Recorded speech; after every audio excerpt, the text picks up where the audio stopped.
Hi, this is Philip Day from the Campaign for Truth in Medicine, and you're listening to Up Close and Personal for May 2010. Did you ever think you'd ever get to hear 2010? Those of us pushing 50 now, the perfect age, by the way. Back in the 70s, I thought 2010 we'll all be flying around in space-age cars and all the rest of it. Well, let's find out what's going on in the world. Firstly, the European Union meltdown. Been in the news a lot. Very interesting. I've picked out 4 key articles about the euro problems, Greece's crippling debt, and how this problem is going to spread across the eurozone and what the potential damage will be. Sarkozy, President of France, threatens to withdraw France from the euro unless Germany vows to back Greece. Greece's crisis has been compared to the Ebola virus, as the cost of the bailout rises to £105 billion, of which, of course, Britain will bear a part, even though she's not part of the single currency. Burning issue for Britain. With our deficit about to become worse than Greece's, anarchy and murder erupt on the streets of Athens. Could this happen here?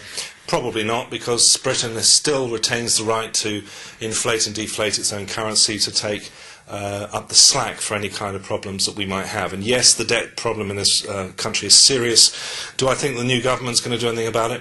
I think they will. I think the problem is sufficiently acute to set aside party differences and try to deal with this. Unfortunately, are they going to cut government spending down?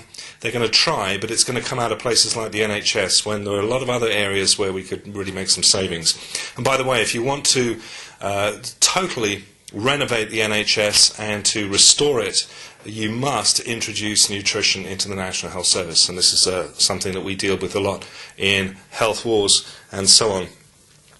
Crisis, what crisis? EU demands Britain and other countries pay it $7 billion more in a 6% budget boost. So even though the European Union has got crippling problems, it's expanding government expenditure, which is everything you've come to expect from a socialist setup, both in Britain and also abroad. So 3/4 of Britons want to emigrate, and with Australia the most popular destination. I love Australia. I go down there every year, as many of you know, to tour. It's great to see you.